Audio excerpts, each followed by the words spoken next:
Okay, let's dive right into this. It's early 2026, and the global geopolitical landscape is just shifting at breakneck speed right now. The United States has just successfully orchestrated the removal of top adversaries in Venezuela and Iran, and get this, they did it all within the incredibly tight span of just 2 months.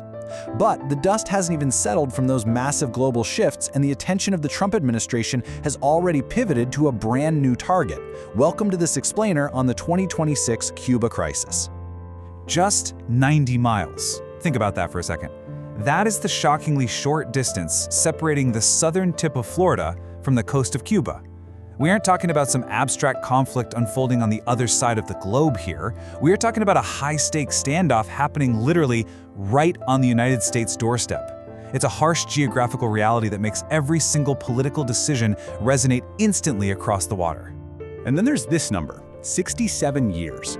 For nearly 7 decades, through revolutions, Cold War, nuclear standoffs, and sweeping economic crises, neither side has given an inch. Whole generations have lived and died entirely under the shadow of this freeze. But the dynamics in 2026 have shifted so dramatically, and the pressure that's been building up over those 67 years is suddenly higher than it's ever been before. To really grasp the immediate stakes, we just need to look at what's being said. Donald Trump recently stated, "We could very well end up having a friendly takeover of Cuba. They're going to be next." Now, this isn't just political rhetoric. It explicitly lays out the stated strategy for the island. It's a clear, very public declaration that a change in control is the ultimate goal, which completely sets the stage for the unprecedented pressure campaign we're seeing right now. Part 1. A century of conflict. To understand how we actually arrived at this current crisis, we have to quickly zoom out. Because this cycle of intervention and resistance, it's deeply historical. Back in 1898, the US actually intervened against Spain to help Cuba win its independence, but then kind of turned around and continued to prop up authoritarian leaders. That heavy-handed US dominance ultimately helped fuel the rise of Fidel Castro, who took over and successfully crushed US-backed invasions. So, by 1962, the US shifted tactics completely, imposing a strict economic embargo designed to basically starve the regime of resources. Fast forward through the devastating collapse of their Soviet allies in 1991, all the way up to 2020, which marked the beginning of a massive new exodus from the island. It's just been this constant, exhausting push and pull. So, you're probably wondering, how on earth did the regime survive all that pressure for so long? Well, through some pretty remarkable survival tactics. They were basically hopping from one geopolitical lifeline to another. First, they traded with the Soviets for heavily subsidized oil. And when that empire fell apart, they adapted. They started sending highly trained Cuban doctors and soldiers over to Venezuela in exchange for fuel. More recently, they've even hosted Russian and Chinese spies in exchange for crucial support. They have always managed to find just enough outside help to keep the regime afloat despite the crippling embargo. Part 2. Cuba's economic collapse. Because today, those lifelines have finally snapped. 18%. This staggering number really tells you everything you need to know about the human toll on the ground right now. Between 2020 and 2025, as many as 2 million Cubans fled the island. That is almost a fifth of the entire population. They were driven away from their homes by severe rolling blackouts, crippling fuel shortages, and these skyrocketing food prices that have just made daily survival an absolute struggle. And behind those massive economic statistics is a really harsh human reality. Take this specific case from our sources, for example. Imagine being a fully trained, educated nurse, but you're forced to abandon the medical field entirely and work as a private mechanic just to survive. Because the regime strictly caps how much nurses can make, it is physically impossible to live off a professional salary in today's Cuba. It's just a tragic, everyday sign of profound systemic failure. So how is the US taking advantage of this extreme vulnerability?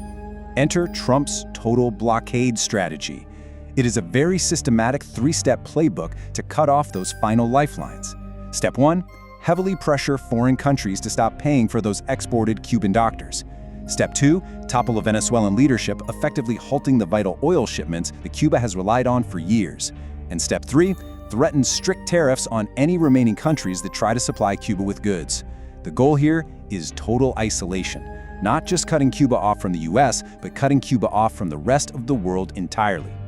Part 3. The real power brokers. Now, this extreme economic pressure is explicitly designed to force a regime change, but navigating Cuba's internal politics to actually achieve that, it is incredibly complex. You really have to notice the heavy contrast here between the public face of the government and the actual muscle operating behind the scenes. On one side, you have President Miguel Díaz-Canel. He's the public figurehead, the one currently offering limited economic concessions to the world. But on the exact opposite side, you have 94-year-old Raul Castro and GASA. They represent the true military muscle, secretly controlling the broader economy and firmly holding the keys to the foreign bank accounts. Because of this really specific dynamic, simply removing the official president wouldn't actually dismantle the regime's true power structure at all. The absolute crucial piece of this whole puzzle is GESA. This is the Cuban military's massive state conglomerate. It faces absolutely zero competition and completely dominates the Cuban economy. We're talking running everything from lucrative tourist hotels to these opaque financial companies. They generate billions of dollars and stash it securely in foreign banks. And this, right here, is exactly how Raul Castro maintains the fierce, unwavering loyalty of the military top brass, by rewarding them with immense, unchecked revenue. So the theoretical U.S. plan for a post-blockade Cuba looks something like this quote from Sebastian Arcos at Florida International University. He outlines a vision where a new figure working in direct collaboration with the U.S. leads a peaceful transition process over a couple of years. But given the deeply entrenched military power and the vast wealth of riqueza we just talked about, we really have to question the viability of this plan, right? I mean, would the military truly just step aside and surrender their monopoly? And, complicating this even further, is some severe legal gridlock over in Washington. U.S. law specifically dictates that Congress can only lift the embargo if a transition government in Cuba completely excludes Raul Castro and his family. Therefore, any kind of political deal that simply swaps out the public-facing president but leaves Castro's military apparatus intact, well, it literally won't legally end the embargo. It means ordinary Cubans would remain legally trapped in economic isolation, completely regardless of who the new face in the presidential office is. Part 4. What happens next? So, zooming back out to the macro level, where is this high-stakes standoff ultimately heading? To be fair, the sheer weight of the oil blockade has undoubtedly forced some unprecedented concessions from President Díaz-Canel. They are actually opening up to foreign investments from Cubans living abroad, and they've even released over 2,000 political prisoners. The regime is desperately trying to offer just enough economic and political change to relieve the pressure and survive for another year. But experts seriously doubt these piecemeal moves will satisfy the sweeping structural demands of the U.S. administration. Because if the economic blockade fails to completely break the regime, well, there is another, much more severe option looming right there on the table. Donald Trump recently stated, "They built this great military. Sometimes you have to use it." And Cuba's next, by the way.